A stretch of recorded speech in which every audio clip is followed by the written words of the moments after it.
इयत्ता 10वी विषय विज्ञान आणि तंत्रज्ञान भाग 1 पाठ 8वा धातू विज्ञान. प्रस्तावना. मुलांनो, तुम्हाला माहित आहे का, आपली पृथ्वी अंदाजे 4.5 अब्ज वर्षांपूर्वी निर्माण झाली आहे. तिच्या निर्मितीपासून ते आजपर्यंत विविध जडण-घडण प्रक्रिया पृथ्वीच्या गर्भात आणि सभोवती होतच असतात. त्याचाच परिणाम म्हणजे विविध खनिजांची, द्रवांची आणि वायूंची उत्पत्ती. विचार करा, जेव्हा आपणास अनेक गोष्टींचा अभ्यास एकत्रितपणे अथवा एकाच वेळी करावयाचा असतो, तेव्हा आपण वस्तूंवर वेगवेगळे प्रयोग करतो. नंतर 2, 3 किंवा अधिक वस्तू एकत्र घेऊन त्यांवर विविध प्रयोग करतो आणि त्यांचे निरीक्षण करतो.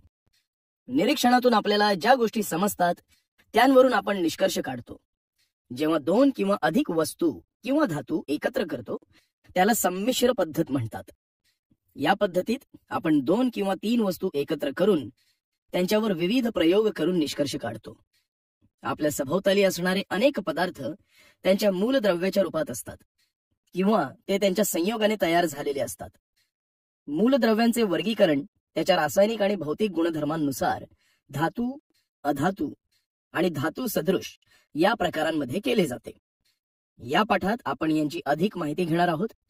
तर सर्वप्रथम आपण धातू आणि अधातूचे भौतिक गुणधर्म पाहूया. धातूचे भौतिक गुणधर्म. धातूंना चकाकी असते. धातू हे स्थायू अवस्थेत असतात. धातूंना आपण पाहिजे तो आकार देऊ शकतो. धातू हे विद्युत सुवाहक असतात. कक्ष तापमानाला धातू हे स्थायू अवस्थेत असतात. मात्र पारा आणि गॅलियम हे त्याला अपवाद आहेत, कारण ते कक्ष तापमानाला द्रव अवस्थेत असतात. धातूंना आकार देता येतो कारण धातूत वर्धनीयता आणि तन्यता हे गुणधर्म असतात. तसेच धातू ज्याप्रमाणे विद्युत सुवाहक असतात त्याचप्रमाणे ते उष्णतेचेही सुवाहक असतात. धातू हे साधारणपणे कठीण असतात. लिथियम, सोडियम, पोटॅशियम हे त्याला अपवाद आहेत. हे धातू खूप मऊ असल्याने ते सुरीने सहजपणे कापता येतात. धातूंचा द्रवणांक आणि उत्कलनांक उच्च असतो. उदाहरणार्थ टंगस्टन धातूचा द्रवणांक सर्वात उच्च म्हणजे 3422 अंश सेल्सिअस आहे.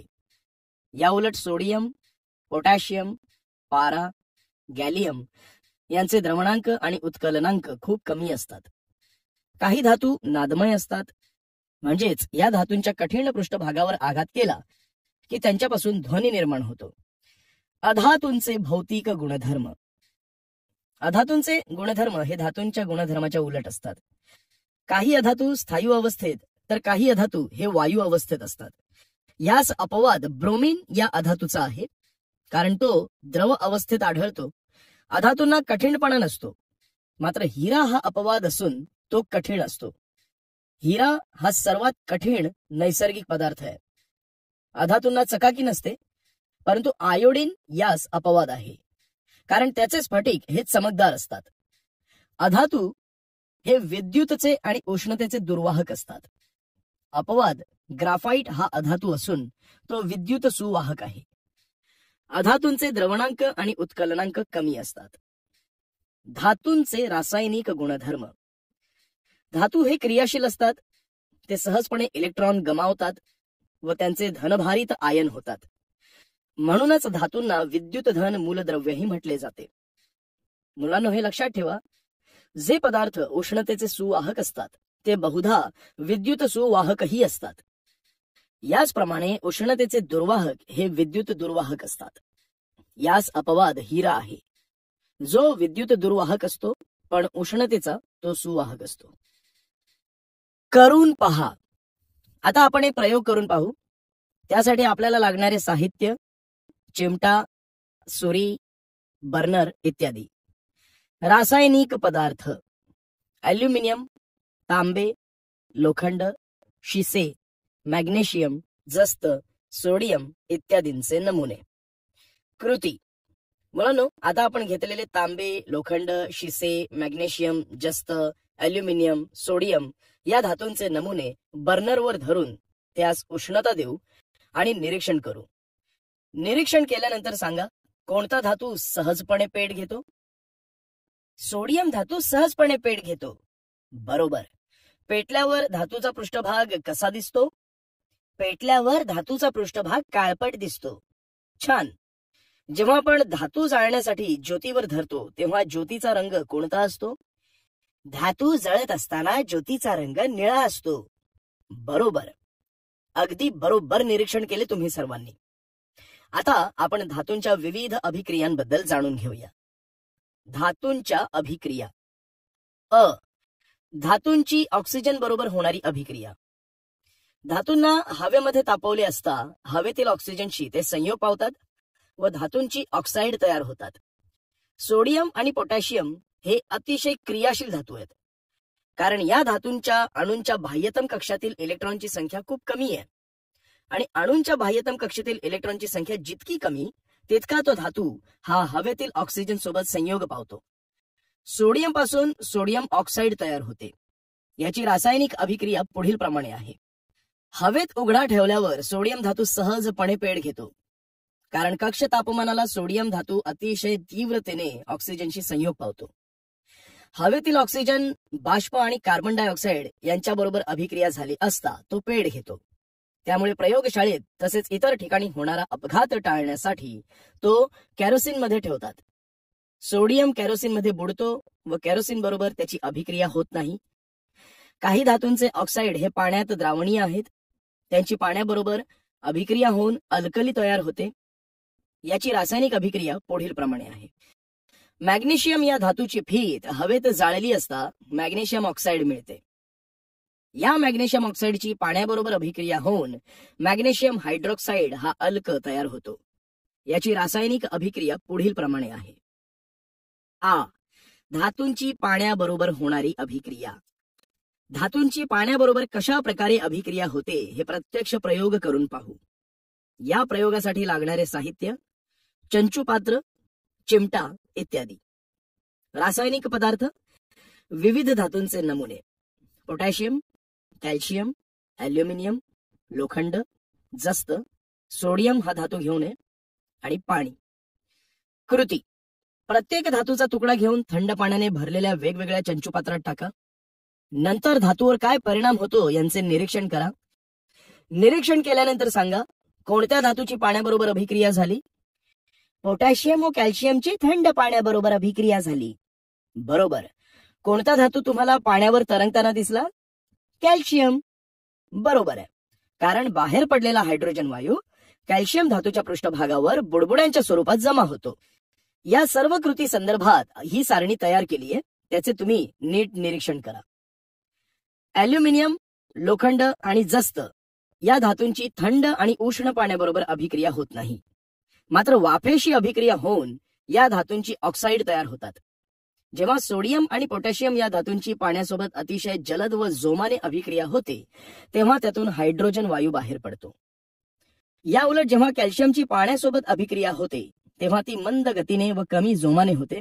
यामध्ये हायड्रोजन वायू बाहेर पडून धातूच्या पृष्ठभागावर बुडबुड्याच्या स्वरूपात जमा होतो आणि धातू पाण्यावर तरंगतो. ॲल्युमिनियम, लोखंड आणि जस्त या धातूंची थंड आणि गरम पाण्याबरोबर अभिक्रिया होत नाही, परंतु वाफेशी मात्र त्यांची अभिक्रिया होते आणि ऑक्साईड तयार होतात. यामध्ये हायड्रोजन वायू मुक्त होतो. मुलांनो, मात्र हे लक्षात ठेवा की सोने, चांदी व तांबे यांची पाण्याच्या वाफेशी अभिक्रिया होत नाही, कारण हे सर्व कमी अभिक्रियाशील धातू आहेत. धातूंची आम्लाबरोबर होणारी अभिक्रिया. धातूंबरोबर होणारी आम्लांची अभिक्रिया ही आम्लाची तीव्रता, संहती तसेच तापमान व धातूची क्रियाशीलता यानुसार ठरते. तीव्र आम्लाच्या विरल द्रावणांच्या अभिक्रिया मध्यम क्रियाशील धातूंबरोबर सामान्य तापमानाला करणे सोपे आहे. आकृतीत दाखवल्याप्रमाणे जर आपण परीक्षा नळीत विरल हायड्रोक्लोरिक आम्ल म्हणजे HCl घेऊन त्यात जस्ताचे कण टाकले असता हायड्रोजन वायूचे बुडबुडे तयार झालेले दिसतात. परीक्षा नळीत तयार झालेला हायड्रोजन वायू वायुवाहक नळीतून साबणाच्या द्रावणात जातो. निरीक्षण केले असता असे दिसून येते की वायुवाहक नळीमुळे तयार झालेल्या साबणाच्या फुग्याजवळ पेटती मेणबत्ती धरली असता फट असा आवाज करून हायड्रोजन वायू बाहेर पडतो. जेव्हा मॅग्नेशियमची विरल सल्फ्युरिक किंवा हायड्रोक्लोरिक आम्लाबरोबर अभिक्रिया होते तेव्हा धातूंचे सल्फेट किंवा क्लोराईड क्षार मिळतात व हायड्रोजन वायू मुक्त होतो. ॲल्युमिनियम, लोखंड आणि जस्त यांच्या नमुन्यांची अभिक्रिया विरल सल्फ्युरिक किंवा हायड्रोक्लोरिक आम्लाबरोबर घडवून आणली तर धातूंचे सल्फेट किंवा क्लोराईड क्षार मिळतात. या अभिक्रियेमध्ये हायड्रोजन वायू मुक्त होतो. या धातूंची क्रियाशीलता पुढील क्रमाने दर्शवता येते. हायड्रोजन वायूचे बुडबुडे मॅग्नेशियम बाबतीत सर्वात जास्त वेगाने तयार होतात. अॅल्युमिनियमची हायड्रोक्लोरिक आम्लाबरोबर अभिक्रिया झाली असता अॅल्युमिनियम क्लोराईड तयार होते आणि हायड्रोजन वायू मुक्त होतो.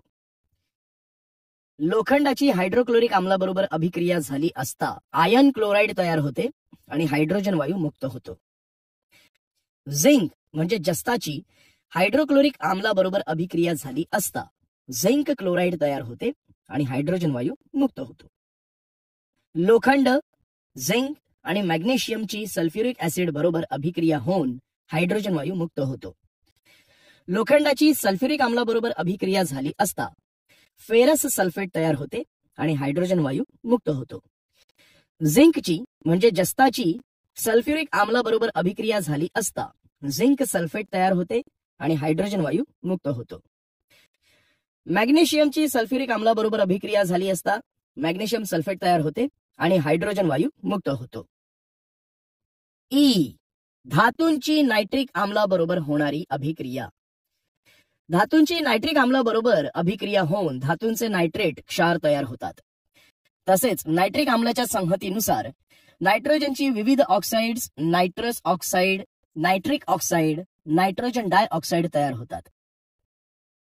कॉपरची नायट्रिक आम्लाबरोबर अभिक्रिया होऊन कॉपर नायट्रेट, नायट्रिक ऑक्साइड आणि पाणी तयार होते. आम्लराज. आम्लराज हा अतिशय क्षरणकारी तसेच वाफाळणारा द्रव आहे. संहत हायड्रोक्लोरिक आम्ल आणि संहत नायट्रिक आम्ल 3:1 या प्रमाणात होऊन त्यापासून आम्लराजचे ताजे मिश्रण तयार करतात. जवळपास सर्व पदार्थ यात विरघळतात. सोने आणि प्लॅटिनम या राजधातूंना विरघळवू शकणाऱ्या काही अभिक्रियाकारकांपैकी हा एक आहे. उ धातूंची इतर धातूंच्या क्षारांच्या द्रावणाबरोबर होणारी अभिक्रिया. धातूंची इतर धातूंच्या द्रावणाबरोबर कशी अभिक्रिया होते हे बघण्यासाठी आपण एक प्रयोग करूया. प्रयोगासाठी लागणारे साहित्य: तांब्याची तार, लोखंडी खिळा, चंचुपात्र किंवा मोठी परीक्षा नळी इत्यादी. रसायने: फेरस सल्फेट, कॉपर सल्फेट यांची जलीय द्रावणे. कृती: सर्वप्रथम तांब्याची तार आणि जलीय द्रावणे घेऊया. आकृतीत दाखवल्याप्रमाणे तांब्याची तार फेरस सल्फेटच्या द्रावणात आणि लोखंडी खिळा कॉपर सल्फेटच्या द्रावणात बुडवून ठेवू. द्रावणात बुडवलेल्या खिळ्याचे आणि तांब्याच्या तारेचे साधारणपणे 20 मिनिटे एका ठराविक काळाच्या अंतराने सतत निरीक्षण करा. निरीक्षण केले असता तुम्हाला कोणत्या परीक्षा नळीत अभिक्रिया झालेली दिसते सांगा बरं. लोखंडी खिळा असलेल्या कॉपर सल्फेटच्या परीक्षा नळीत अभिक्रिया घडलेली दिसून येते. बरोबर. लोखंडी खिळा ठेवलेल्या या परीक्षा नळीत अभिक्रिया झालेली आहे हे तुम्ही कसे ओळखले? निळ्या रंगाचे कॉपर सल्फेटचे द्रावण रंगहीन बनते. छान. पण मुलांनो, अभिक्रिया झाली तर निळ्या रंगाचे द्रावण कसे रंगहीन झाले हा प्रश्न तुम्हाला पडलेला असेल ना. इथे कोणत्या प्रकारची अभिक्रिया घडली? तर या कृतीमध्ये कॉपर सल्फेट मधून लोखंडाने तांब्याला विस्थापित केले आहे. म्हणजेच लोखंड हा धातू तांबे या धातूपेक्षा अधिक क्रियाशील आहे, म्हणून ही अभिक्रिया विस्थापित अभिक्रिया आहे. तांब्याची तार असलेल्या फेरस सल्फेटच्या परीक्षा नळीत अभिक्रिया होत नाही. धातूंची अभिक्रियाशीलता श्रेणी. धातूंवर अभिक्रिया होते म्हणजे त्यांच्या मूळ अवस्थेवर परिणाम होऊन नवीन धातू तयार होतो किंवा मूळ अवस्थेत बदल होतो. सर्वच धातूंची अभिक्रियाशीलता सारखी नसते, हेही आपण बघितले.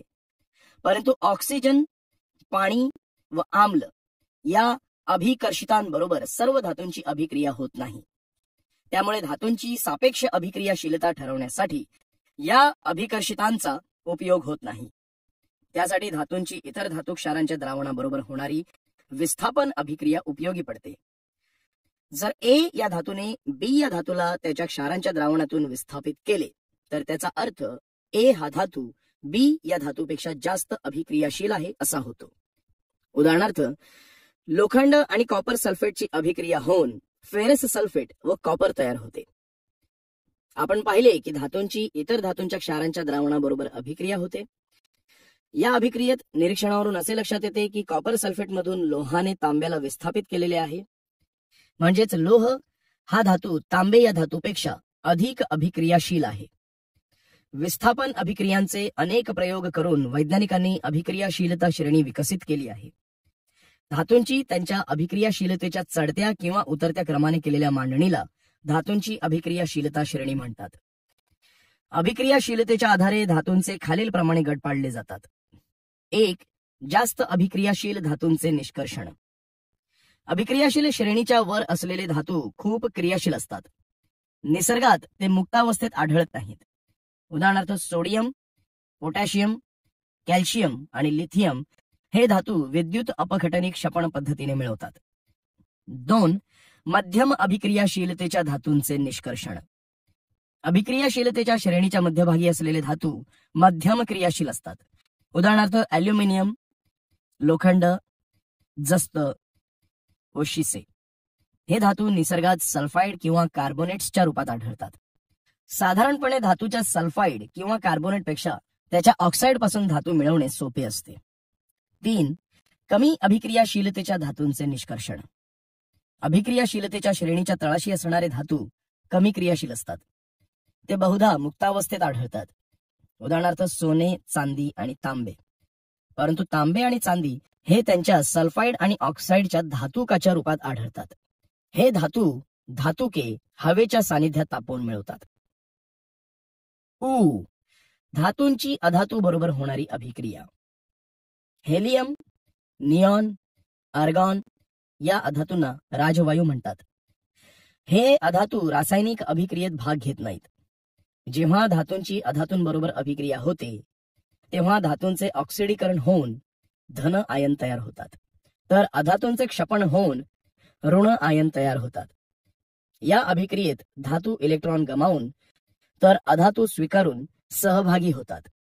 यातून आयनिक संयुग तयार होते. सोडियमने एक इलेक्ट्रॉन दिल्याने व क्लोरीन याने तो घेतल्याने सोडियम क्लोराईड हे संयुग तयार होते. याची रासायनिक अभिक्रिया पुढील प्रमाणे आहे. अशाच प्रकारे मॅग्नेशियम व पोटॅशियम यांची अशी आयनिक संयुगे तयार होतात. अधातूंचे रासायनिक गुणधर्म. मुलांनो, अधातू म्हणजे भौतिक व रासायनिक गुणधर्मांमध्ये साधर्म्य कमी असलेल्या मूलद्रव्यांचा गट आहे. अधातूंना विद्युत ऋण मूलद्रव्यही म्हणतात, कारण अधातू इलेक्ट्रॉन प्राप्त करून ऋणप्रभारित आयन होतात. अधातूंच्या रासायनिक अभिक्रियांची काही उदाहरणे पुढील प्रमाणे आहेत. 1. अधातूंची ऑक्सिजन बरोबर होणारी रासायनिक अभिक्रिया. सामान्यतः अधातू ऑक्सिजन बरोबर संयोग पावून आम्लधर्मी ऑक्साईड तयार होते. काही बाबतीत उदासीन ऑक्साईड तयार होते. कार्बनची ऑक्सिजन बरोबर अभिक्रिया होऊन पूर्ण ज्वलन झाल्यास कार्बन डायऑक्साईड हे आम्लधर्मी ऑक्साईड तयार होते. कार्बनची ऑक्सिजन बरोबर अभिक्रिया होऊन अपूर्ण ज्वलन झाल्यास कार्बन मोनॉक्साईड हे उदासीन ऑक्साईड तयार होते. सल्फरची ऑक्सिजन बरोबर अभिक्रिया होऊन पूर्ण ज्वलन झाल्यास सल्फर डायऑक्साईड हे आम्लधर्मी ऑक्साईड तयार होते. 2. अधातूंची पाण्याबरोबर होणारी अभिक्रिया. सामान्यतः अधातूंची पाण्याबरोबर कोणतीही अभिक्रिया होत नाही. याला अपवाद हॅलोजन आहेत. उदाहरणार्थ क्लोरीन पाण्यात विरघळल्यानंतर हायड्रोक्लोरस ऍसिड आणि हायड्रोक्लोरिक आम्ल तयार होते. 3. अधातूंची विरल आम्लाबरोबर होणारी अभिक्रिया. सामान्यतः अधातूंची विरल आम्लाबरोबर कोणतीही अभिक्रिया होत नाही. याला अपवाद हॅलोजन आहेत. उदाहरणार्थ क्लोरीनची विरल हायड्रोब्रोमिक आम्लाबरोबर अभिक्रिया झाल्यास हायड्रोक्लोरिक आम्ल आणि ब्रोमीन तयार होते. 4. अधातूंची हायड्रोजन बरोबर होणारी अभिक्रिया. विशिष्ट परिस्थितीमध्ये म्हणजे योग्य तापमान, दाब, उत्प्रेरकांचा वापर इत्यादीमध्ये अधातूंची हायड्रोजन बरोबर अभिक्रिया होते. हायड्रोजनची सल्फर बरोबर अभिक्रिया होऊन हायड्रोजन सल्फाइड तयार होते. नायट्रोजनची हायड्रोजन बरोबर अभिक्रिया होऊन अमोनिया तयार होतो. मुलांनो, हे लक्षात ठेवा, क्लोरीन आणि हायड्रोजन ब्रोमाइड यांच्यामधील अभिक्रियेत ब्रोमाइडचे रूपांतर ब्रोमिन म्हणजे Br2 मध्ये होते. या रूपांतराला ऑक्सिडन म्हणतात. या अभिक्रियेत क्लोरीन हा ऑक्सिडक आहे. आयनिक संयुगे. धन आयन व ऋण आयन या दोन घटकांपासून तयार होणाऱ्या संयुगांना आयनिक संयुगे म्हणतात. किंवा धातूकडून अधातूंकडे इलेक्ट्रॉन्स दिले जाऊन तयार होणाऱ्या संयुगांना आयनिक संयुगे म्हणतात. धन आयन व ऋण आयन हे विरुद्ध प्रभारी आयन असल्याने त्यांच्यात विद्युत स्थितिक आकर्षण बल असते. हे आकर्षण बल म्हणजेच धन आयन आणि ऋण आयन यांच्यातील आयनिक बंध होय. आयनिक संयुगामधील धन आयन आणि ऋण आयन यांची संख्या व त्यांच्यावरील विद्युत प्रभाराचे मूल्य असे असते की धन आणि ऋण प्रभार एकमेकांना संतुलित करतात. त्यामुळे आयनिक संयुग विद्युत दृष्ट्या उदासीन असते. आयनिक संयुगाचे स्वरूप कसे असते ते आता आपण पाहूया. आयनिक संयुगे ही स्फटिक रूप असतात. स्फटिक रूप पदार्थांच्या सर्व कणांचे पृष्ठभाग विशिष्ट आकाराचे असतात. तसेच ते गुळगुळीत व चकचकीत असतात. आयनांची नियमित पद्धतीची मांडणी स्फटिक रूपाला कारणीभूत असते. वेगवेगळ्या आयनिक संयुगांमधील आयनांची रचना म्हणजे मांडणी वेगवेगळी असते. त्यामुळे त्यांच्या स्फटिकांचा आकार वेगवेगळा असतो. स्फटिकांच्या आतील आयनांची विशिष्ट मांडणी ज्यामुळे ठरते तो मुख्य घटक म्हणजे विजातीय आयनांमध्ये असणारे आकर्षण बल व सजातीय आयनांमध्ये असणारे प्रतिकर्षण बल होय.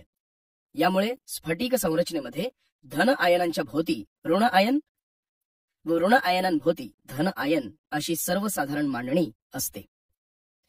विशिष्ट अशा स्फटिक संरचनेसाठी कारणीभूत असलेल्या घटकांपैकी दोन महत्वाचे घटक पुढील प्रमाणे आहेत. एक, धन प्रभारित व ऋण प्रभारित आयनांचे आकारमान. दोन, आयनांवरील विद्युत प्रभाराचे परिमाण. लगतच्या विजातीय आयनांमधील विद्युत स्थितिक आकर्षण बल हे खूप प्रबळ असते. त्यामुळे आयनिक संयुगांचे द्रावणांक उच्च असतात. तसेच आयनिक संयुगे कठीण व ठिसूळ असतात. आयनिक संयुगे आणि त्यांचे गुणधर्म. आयनिक संयुगे आणि त्याचे गुणधर्म समजण्यासाठी आपण एक प्रयोग करून बघूया. साहित्य: धातूचा पसरट चमचा, बर्नर, कार्बन विद्युत अग्रे, चंचुपात्र, विद्युत घट, दिवा, दाबकळ इत्यादी. रासायनिक पदार्थ: sodium chloride, potassium iodide, barium chloride यांचे नमुने आणि पाणी. कृती: धातूच्या छोट्या पसरट चमच्यात एका क्षाराचा नमुना घेऊन आकृतीत दाखवल्याप्रमाणे बर्नरच्या पेटत्या ज्योतीवर तापवा. अशा प्रकारे एक एक क्षार घेऊन हीच कृती करून निरीक्षण करा.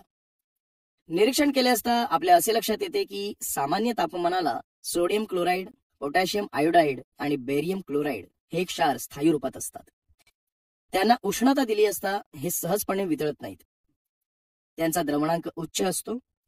यावरून वरील सर्व क्षार हे आयनिक संयुगे आहेत. आकृती दाखविल्याप्रमाणे घटाच्या धन व ऋण टोकांना कार्बन विद्युत अग्र जोडून चंचुपात्रात विद्युत अपघटनी घट तयार करा. कोणत्याही एका क्षाराच्या द्रावणात विद्युत अग्रे बुडवा. विद्युत अग्रे बुडवल्यानंतर तुम्हाला दिवा लागलेला दिसला का? तसेच इतर सर्व क्षारांच्या बाबतीत देखील हे तपासून पहा. निरीक्षण केले असता असे दिसून येते की इलेक्ट्रोड्स सोडियम क्लोराईडच्या म्हणजे NaCl द्रावणामध्ये बुडवून आकृतीप्रमाणे विद्युत परिपथ जोडला असता दिवा पेटतो. यावरून असे दिसून येते की सोडियम क्लोराईडच्या द्रावणामधून विद्युत धारा प्रवाहित होते. म्हणजेच हे द्रावण विद्युत वाहक आहे. त्याचप्रमाणे पोटॅशियम आयोडाईड आणि बेरियम क्लोराईड ही द्रावणे सुद्धा विद्युत वाहक आहेत. तसेच बल्बमधून बाहेर पडणाऱ्या प्रकाशाची तीव्रता, द्रावणाची संहती व परिपथातील इतर घटक यांवर अवलंबून असते. आयनिक संयुगाचे सामान्य गुणधर्म. 1. धन आणि ऋण प्रभारित आयनांमध्ये तीव्र आकर्षणाचे बल असते. त्यामुळे आयनिक संयुगे हे स्थायी रूपात असून कठीण असतात. 2. आयनिक संयुगे ठिसूळ असून त्यांवर दाब प्रयुक्त केल्यास त्यांचे तुकडे करता येतात. 3. आयनिक संयुगांमध्ये आंतररेणवीय आकर्षण बल जास्त असते. त्यामुळे त्यावर मात करण्यासाठी म्हणजेच तोडण्यासाठी खूप ऊर्जा लागते. म्हणून आयनिक संयुगांचे द्रवणांक आणि उत्कलनांक उच्च असतात. 4. आयनिक संयुगे पाण्यात द्रावणीय असतात, कारण विचरण होऊन सुट्या झालेल्या आयनांभोवती पाण्याचे रेणू विशिष्ट प्रकारे अभिमुख होऊन म्हणजेच विशिष्ट दिशेने वळून रचले जातात.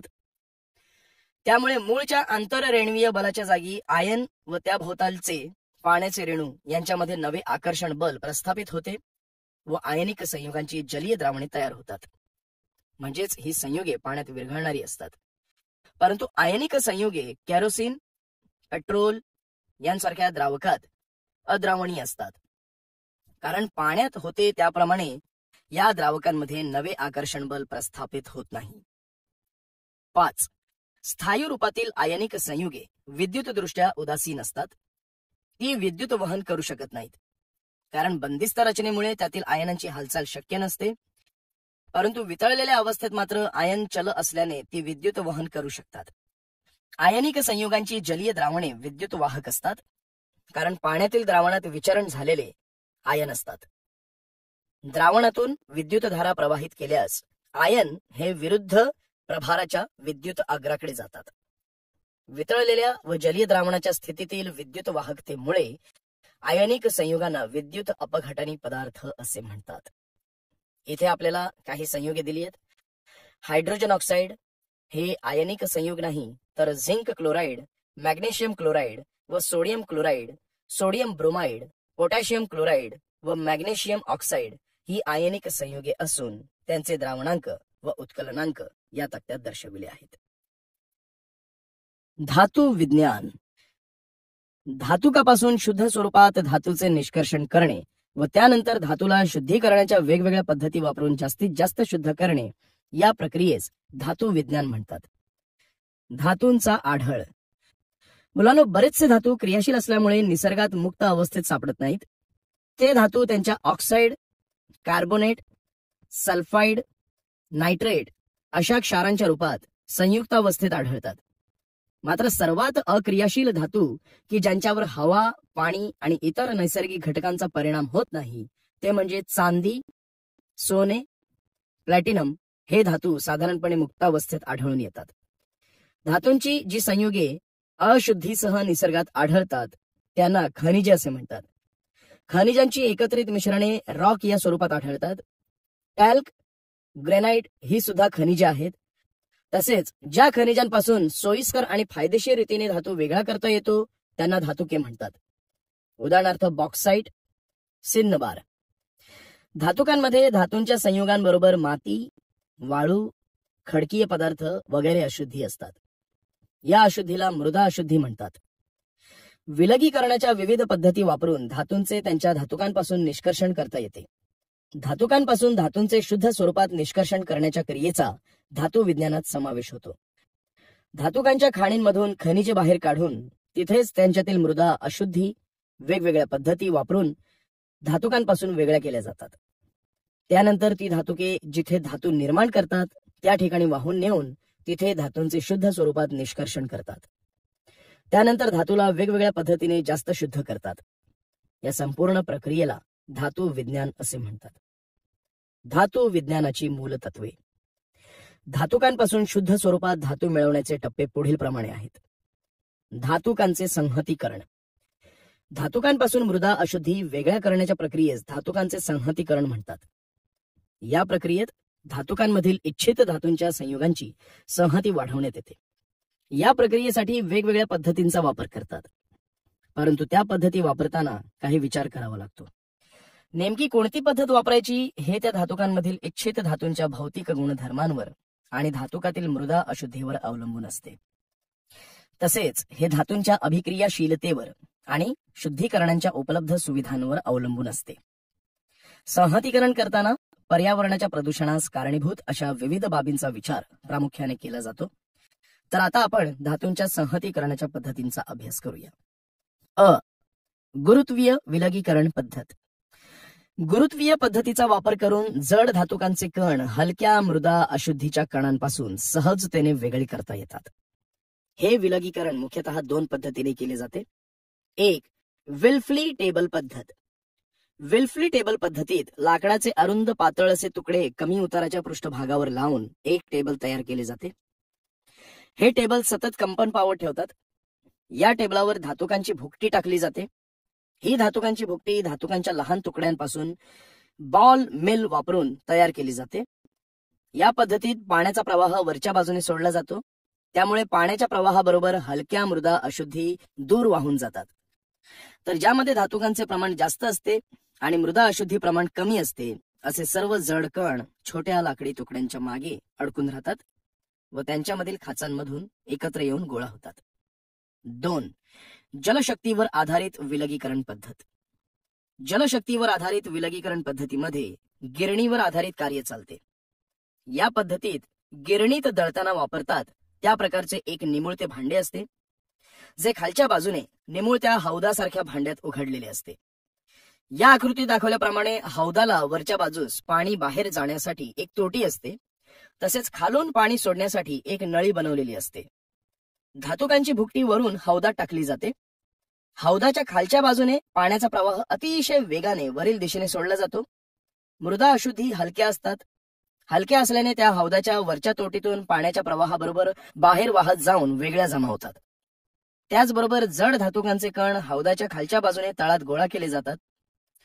थोडक्यात सांगायचे झाले तर ही पद्धत गुरुत्वाकर्षणाच्या नियमावर आधारित असते, ज्यामुळे समान आकाराचे कण त्यांच्या विशिष्ट वजनामुळे पाण्याच्या मदतीने वेगळे केले जातात. धातू विज्ञान. चुंबकीय विलगीकरण पद्धत. या पद्धतीत विद्युत चुंबकत्व असलेले यंत्र वापरतात. या यंत्रातील 2 महत्वाचे भाग म्हणजे 2 प्रकारचे लोखंडी रूळ व त्यांच्यावरून सतत गोल फिरणारा पट्टा असतो. यांपैकी एक रूळ अचुंबकीय असतो तर दुसरा चुंबकीय असतो. रुळावरून फिरणारा पट्टा हा चामड्याचा अथवा पितळेचा म्हणजे अचुंबकीय असतो.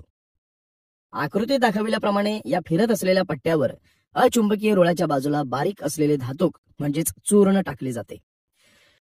चुंबकीय रुळाखाली 2 संग्राहक भांडी ठेवलेली असतात. एका संग्राहकाचा वापर चुंबकीय घटक जमा करण्यासाठी होतो, तर दुसऱ्या संग्राहकाचा अचुंबकीय घटक जमा करण्यासाठी होतो. धातुकामधील अचुंबकीय भागाचे कण चुंबकीय रुळाकडे आकर्षिले जात नाहीत.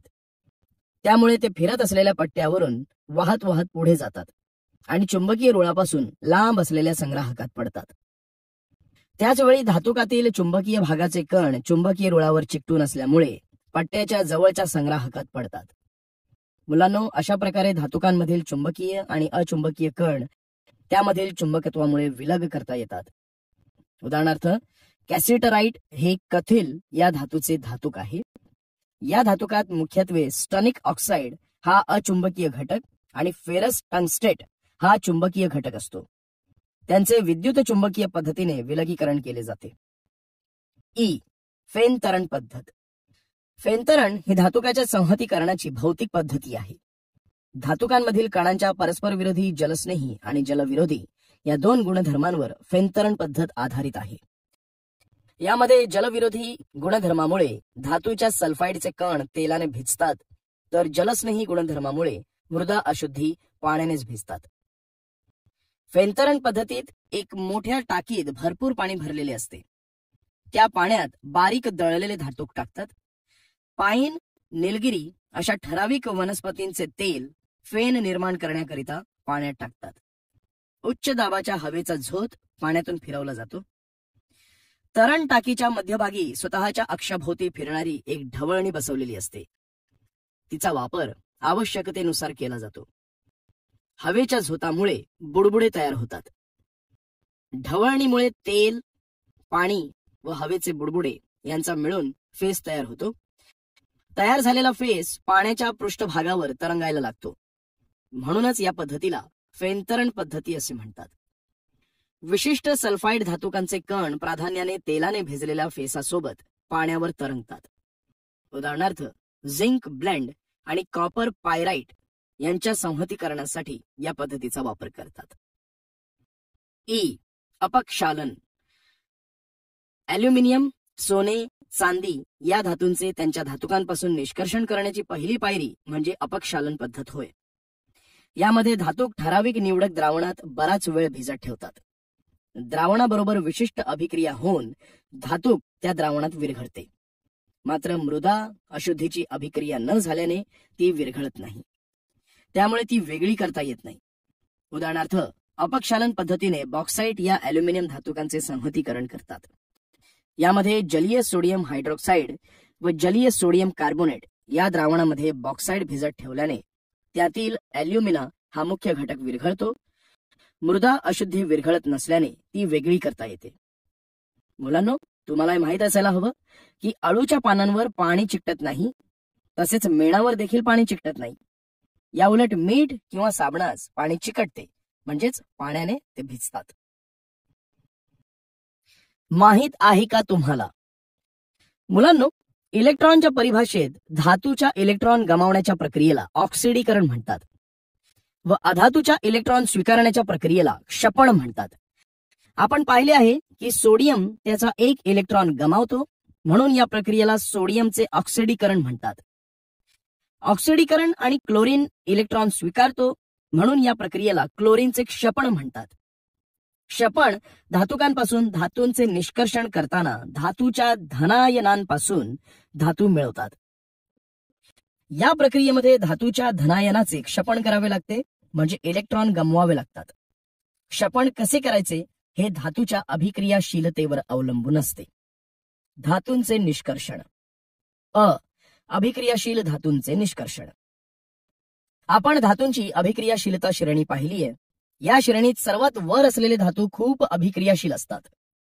श्रेणीतील उतरत्या क्रमाने त्यांची अभिक्रियाशीलता कमी होत जाते. उदाहरणार्थ पोटॅशियम, सोडियम, ॲल्युमिनियम हे अभिक्रियाशील धातू आहेत. जास्त अभिक्रियाशील असलेल्या धातूंमध्ये बाह्यतम कवचातील इलेक्ट्रॉन गमावून त्यांचे धन आयन होण्याची क्षमता जास्त असते. उदाहरणार्थ जास्त अभिक्रियाशील धातूंची विरल हायड्रोक्लोरिक आम्लाबरोबर जोमाने अभिक्रिया होते आणि या अभिक्रियेत हायड्रोजन वायू मुक्त होतो. तसेच अति अभिक्रियाशील धातू हे कक्ष तापमानाला हवेतील ऑक्सिजन बरोबर अभिक्रिया होऊन जळतात. त्यांच्या निष्कर्षणासाठी विद्युत अपघटनी क्षपण पद्धती वापरावी लागते. उदाहरणार्थ सोडियम, कॅल्शियम, मॅग्नेशियम हे धातू त्यांच्या वितळलेल्या क्लोराईड क्षारांच्या अपघटनाने मिळवतात. ही प्रक्रिया होत असताना धातू हा ऋणाग्रावर म्हणजेच कॅथॉडवर जमा होतो, तर क्लोरीन वायू हा धनाग्रावर म्हणजे एनॉडवर मुक्त होतो. जेव्हा वितळलेल्या सोडियम क्लोराईडचे विद्युत अपघटन करून सोडियम धातू मिळवतात, तेव्हा विद्युत अग्रांवरील अभिक्रिया पुढील प्रमाणे होते. ऋणाग्र अभिक्रिया ही आहे क्षपण. धनाग्र अभिक्रिया ही आहे ऑक्सिडीकरण. मुलांनो, आता आपण मॅग्नेशियम क्लोराईड आणि कॅल्शियम क्लोराईड यांच्या वितळलेल्या अवस्थेतील विद्युत अपघटनांसाठी विद्युत अग्र अभिक्रिया पाहूया. मॅग्नेशियम क्लोराईड ची अभिक्रिया. मॅग्नेशियम क्लोराईडचे विद्युत अपघटन होऊन मॅग्नेशियम व क्लोरीन तयार होते. ऋणाग्र अभिक्रिया ही आहे क्षपण. धनाग्र अभिक्रिया ही आहे ऑक्सिडीकरण. कॅल्शियम क्लोराईडची अभिक्रिया. कॅल्शियम क्लोराईडचे विद्युत अपघटन होऊन कॅल्शियम व क्लोराईड तयार होते. ऋणाग्र अभिक्रिया ही आहे क्षपण. धनाग्र अभिक्रिया ही आहे ऑक्सिडीकरण. ॲल्युमिनियमचे निष्कर्षण. मुलांनो, ॲल्युमिनियमची संज्ञा व रंग कोणता आहे हे सांगा बरं. ॲल्युमिनियमची संज्ञा Al. ॲल्युमिनियमचा रंग पांढरा. बरोबर. ॲल्युमिनियमचा रंग रुपेरी पांढरा आहे. तसेच ॲल्युमिनियमचा अणु अंक 13, तर इलेक्ट्रॉन संरूपण 283 असे आहे. मग ॲल्युमिनियमची संयोजा काय असेल सांगा. ॲल्युमिनियमची संयोजा 3 असेल. छान. ॲल्युमिनियम अभिक्रियाशील धातू असल्यामुळे निसर्गात मुक्त अवस्थेत आढळत नाहीत. ऑक्सिजन आणि सिलिकॉन नंतर ॲल्युमिनियम हे तिसरे मूलद्रव्य आहे की जे भूपृष्ठामध्ये भरपूर प्रमाणात आढळते. ॲल्युमिनियमचे मुख्य धातूक बॉक्साईट आहे. बॉक्साईट पासून ॲल्युमिनियमचे निष्कर्षण केले जाते. बॉक्साईटमध्ये 30% ते 70% इतके Al2O3 आणि उरलेला भाग मृदा अशुद्धीचा असतो. तो वाळू, सिलिका, आयन ऑक्साईड आणि इत्यादींचा बनलेला असतो. ॲल्युमिनियम निष्कर्षणाच्या 2 पायऱ्या आहेत, ते आता आपण पाहूया. पायरी 1, बॉक्साईट या धातुकाचे संहतीकरण. आपल्याला तर माहितच आहे की बॉक्साईट हे ॲल्युमिनियमचे मुख्य धातुक आहे. बॉक्साईटमध्ये सिलिका, फेरिक ऑक्साईड आणि टिटॅनियम ऑक्साईड या अशुद्धी असतात. बॉक्साईटमधील या अशुद्धी बेअरच्या पद्धतीने अथवा हॉलच्या पद्धतीने अपक्षालन करून वेगळ्या करता येतात. या दोन्ही प्रक्रियांमध्ये शेवटी निस्तापन क्रियेने संहत ॲल्युमिना मिळवतात. बेअरची पद्धत. बेअरच्या या पद्धतीत सर्वात आधी धातुक गोलाकार चक्कीतून भरडले जाते. त्यानंतर सार संग्रहकामध्ये उच्च दाबाखाली 2 ते 8 तास कॉस्टिक सोड्याच्या द्रावणाबरोबर 140°C ते 150°C तापमानावर तापवून त्याचे अपक्षालन केले जाते. ॲल्युमिनियम ऑक्साईड हे उभयधर्मी आहे, त्यामुळे ते सोडियम हायड्रॉक्साईडच्या जलीय द्रावणात विरघळते आणि पाण्यात द्रावणीय असे सोडियम अल्युमिनेट तयार होते. म्हणजेच बॉक्साईटचे सोडियम हायड्रॉक्साईडच्या द्रावणाने अपक्षालन होते. मृदा अशुद्धीमधील आयर्न ऑक्साईड हे जलीय सोडियम हायड्रॉक्साईड मध्ये विरघळत नाही, ते गाळून वेगळे करण्यात येते. परंतु जलीय सोडियम हायड्रॉक्साईड मध्ये मृदा अशुद्धीमधील सिलिका विरघळते आणि पाण्यात द्रावणीय असे सोडियम सिलिकेट तयार होते. नंतर सोडियम अल्युमिनेट पाण्यात टाकून विरल केले जाते आणि नंतर 50°C पर्यंत थंड केले जाते. यामुळे अल्युमिनियम हायड्रॉक्साईडचे अवक्षेपण घडून येते. नंतर अल्युमिनियम हायड्रॉक्साईड गाळून पाण्याने धुवून कोरडे करतात आणि 1000°C तापमानाला तापवून अल्युमिना मिळवतात. हॉलची पद्धत. हॉलच्या प्रक्रियेत धातुकाची भुकटी केली जाते. नंतर जलीय सोडियम कार्बोनेट सोबत सार संग्राहकात तापवून पाण्यात विद्राव्य असे सोडियम अल्युमिनेट तयार करतात.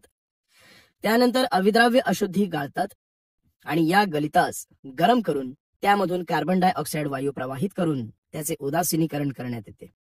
यामुळे अल्युमिनियम हायड्रॉक्साईडचे अवक्षेपण घडून येते.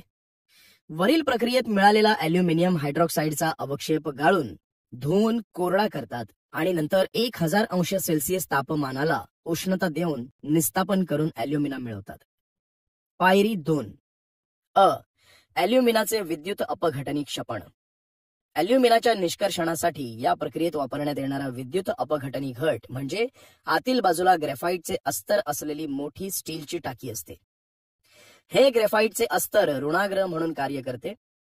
ग्रेफाईटच्या कांड्यांचा संच विद्युत अपघटनी पदार्थात बुडवलेला असतो. हा कांड्यांचा संच धनाग्र म्हणून काम करतो. अल्युमिनाचा द्रावणांक खूप उच्च असतो. अल्युमिनाचे विद्युत अपघटन बऱ्याच खालच्या तापमानाला करण्यासाठी मिश्रणामध्ये क्रायोलाइट आणि फ्ल्युअरस्पार मिसळले जाते. नंतर याचे विद्युत अपघटन सुमारे 1000°C तापमानाला करतात. मिश्रणातून विद्युत प्रवाह जाऊ दिल्यावर अल्युमिनाचे विद्युत अपघटन होऊन ऋणाग्रावर अल्युमिनियम जमा होते. वितळलेले अल्युमिनियम जड असल्याने टाकीच्या तळाशी जमा होते. इथून ते वेळोवेळी काढून घेतले जाते आणि ऑक्सिजन वायू धनाग्रापाशी मुक्त होतो. इलेक्ट्रोडवरील अभिक्रिया पुढील प्रमाणे आहे. धनाग्रावर म्हणजेच एनोडवर ऑक्सिडीकरण, ऋणाग्रावर म्हणजे कॅथोडवर क्षपण. मुक्त झालेल्या ऑक्सिजन वायूची कार्बन ऋणाग्राशी अभिक्रिया होते आणि या अभिक्रियेत कार्बन डायऑक्साईड वायू तयार होतो. अल्युमिनाचे विद्युत अपघटन होताना एनोडचे म्हणजे धनाग्राचे ऑक्सिडीकरण होत असल्याने वेळोवेळी ती बदलतात. थोडक्यात अल्युमिनाच्या विद्युत अपघटनात उच्च तापमानाला अल्युमिनियम ऋणाग्रावर तर ऑक्सिजन वायू धनाग्रावर मुक्त होतो. मुक्त झालेल्या ऑक्सिजन वायूची कार्बन धनाग्राशी अभिक्रिया होते आणि कार्बन डायऑक्साईड वायू तयार होतो. अल्युमिनियमचे विद्युत अपघटन होताना धनाग्राचे ऑक्सिडीकरण होते म्हणजेच धनाग्राचा आकार कमी कमी होतो, त्यामुळे ती बदलावी लागतात. मध्यम अभिक्रियाशील धातूंचे निष्कर्षण. सांगा पाहू, मध्यम अभिक्रियाशीलतेचे धातू कोणते? अभिक्रियाशीलता श्रेणीच्या मध्यभागी असलेले धातू लोखंड, जस्त, कथिल, शिसे, तांबे हे मध्यम क्रियाशील आहेत. बरोबर. मध्यम अभिक्रियाशील धातू निसर्गतः कोणत्या स्वरूपात आढळतात? मध्यम अभिक्रियाशील धातू निसर्गतः साधारणपणे सल्फाइड क्षारांच्या किंवा कार्बोनेट क्षारांच्या रूपात आढळतात. छान. धातूच्या सल्फाइड किंवा कार्बोनेट पेक्षा त्यांच्या ऑक्साईड पासून धातू मिळवणे जास्त सोपे असते. म्हणून सल्फाइड धातुके अतिरिक्त हवेमध्ये तीव्रपणे तापवून ऑक्साईडमध्ये रूपांतरित करतात. या प्रक्रियेस भाजणे म्हणतात. कार्बोनेट धातुके तीव्रपणे तापवून ऑक्साईडमध्ये रूपांतरित करतात. या प्रक्रियेस निस्तापन असे म्हणतात. जस्ताच्या धातुकाचे भाजणे आणि निस्तापन होताना खालील अभिक्रिया घडून येतात. यानंतर मिळालेल्या झिंक ऑक्साईडचे कार्बन सारख्या योग्य क्षपणकाचा वापर करून झिंक म्हणजे जस्त मिळवतात. धातूंच्या ऑक्साईडचे क्षपण करून धातू मिळवण्यासाठी कार्बन व्यतिरिक्त सोडियम, कॅल्शियम, अल्युमिनियम यांसारख्या अभिक्रियाशील धातूंचा सुद्धा क्षपणक म्हणून वापर करतात. कारण हे धातू मध्यम अभिक्रियाशील धातूला त्याच्या संयुगांपासून विस्थापित करतात. उदाहरणार्थ मॅंगनीज डायऑक्साईड हे अल्युमिनियमच्या भुकटीबरोबर प्रज्वलित केल्यास अल्युमिनियम ऑक्साईड तयार होते. या अभिक्रियेच्या दरम्यान बाहेर पडलेली उष्णता इतक्या जास्त प्रमाणात असते की धातू वितळलेल्या स्थितीत तयार होतो. असेच दुसरे उदाहरण म्हणजे थर्मिट अभिक्रिया होय. यामध्ये आयर्न ऑक्साईडची अॅल्युमिनियम बरोबर अभिक्रिया होते आणि लोह व अॅल्युमिनियम ऑक्साईड तयार होते. ई. कमी अभिक्रियाशील धातूंचे निष्कर्षण. अभिक्रियाशीलता श्रेणीच्या तळाशी असणारे धातू अतिशय कमी अभिक्रियाशील असतात, म्हणूनच ते निसर्गात बहुधा मुक्तावस्थेत आढळतात. उदाहरणार्थ सोने, चांदी, प्लॅटिनम. मुक्तावस्थेतील तांब्याचे साठे आता फारसे उरलेले नाहीत. आता तांबे हे प्रामुख्याने कॉपर सल्फाईडच्या स्वरूपात आढळते. कॉपर सल्फाईड या धातुकाला केवळ हवेत उष्णता दिल्यास तांबे मिळवता येते. माहिती मिळवा. मुलांना तुम्हाला माहितीये का, सिनाबार हे पाऱ्याचे धातुक आहे. सिनाबार धातुकाला हवेत उष्णता दिल्यास प्रथम त्याचे मर्क्युरिक ऑक्साईड तयार होते.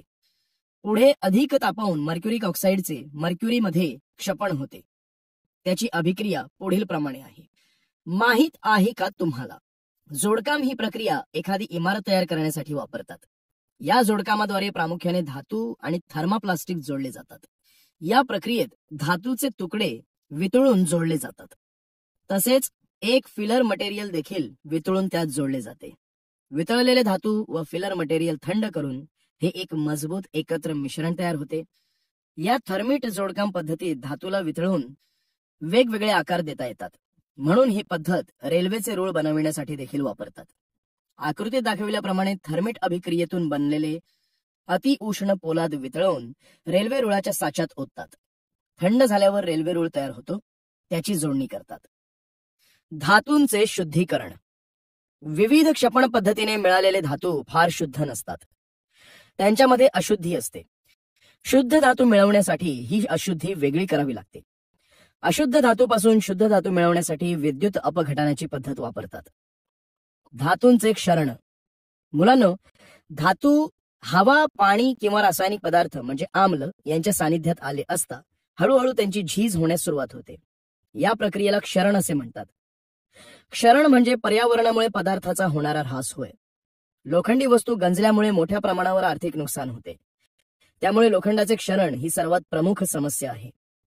कारण लोखंड हे इमारती, पूल, जहाजे, स्वयंचलित वाहने इत्यादींच्या निर्मितीमध्ये वापरले जाते. लोखंडाची दमट हवेबरोबर अभिक्रिया होऊन तपकिरी पदार्थाचा थर जमा होतो. या पदार्थास गंज म्हणतात. आपण बऱ्याच वेळा जुने लोखंडी गज, बराच काळ हवेच्या संपर्कात असलेले चांदीचे दागिने अथवा मूर्ती, जुनी टाकाऊ वाहने पाहतो. ती गंजलेली, काळवंडलेली, हिरवट रंगाची, लालसर रंगाची दिसतात. मग सांगा बरं, हवेत ठेवल्यावर कालांतराने चांदीच्या वस्तू काळपट तर तांब्याची भांडी हिरवट का होतात? चांदीच्या वस्तूंचा हवेतील वायूशी संपर्क आल्यानंतर त्या चांदीच्या वस्तूंवर अभिक्रिया होते आणि त्या काळपट पडतात. तसेच हवेतील आर्द्रतेचा परिणाम तांब्याच्या भांड्यांवर होऊन ती भांडी हिरवट होतात. बरोबर. चांदीच्या वस्तूचा हवेशी संपर्क आल्यास कालांतराने त्या काळ्या पडतात. कारण हवेतील हायड्रोजन सल्फाईडशी चांदीची अभिक्रिया होते आणि सिल्वर सल्फाईडचा थर तयार होतो. तर तांब्याच्या भांड्याच्या पृष्ठभागावर दमट हवेतील कार्बन डायऑक्साईडची अभिक्रिया होते. या अभिक्रियेत तयार होणाऱ्या कॉपर कार्बोनेटचा हिरवा थर जमा होतो. त्यामुळे तांब्याची भांडी हिरवट होतात. यालाच तांब्याचे कळकणे असे म्हणतात. या आकृतीत आपल्याला चांदीचे काळे पडलेले भांडे आणि 300 वर्षांपूर्वी तांब्यापासून बनविलेला स्वातंत्र्य देवीचा पुतळा हिरवट रंगाचा झालेला दिसतो. तसेच गंजलेला साखळदंड देखील या आकृतीत आहे. लोखंडाची दमट हवेबरोबर अभिक्रिया होते आणि त्यावर एक तांबूस रंगाच्या पदार्थाचा थर जमा होतो. या पदार्थास गंज असे म्हणतात. क्षरण प्रतिबंध. सांगा पाहू. धातूपासून बनविलेल्या वस्तूंचे क्षरण थांबवण्यासाठी अथवा क्षरण प्रक्रिया पूर्णपणे सुरू होऊ न देण्यासाठी तुम्ही कोणते उपाय सुचवाल? धातूपासून बनवलेल्या वस्तूंचे क्षरण थांबवण्यासाठी विविध पद्धती वापरल्या जातात.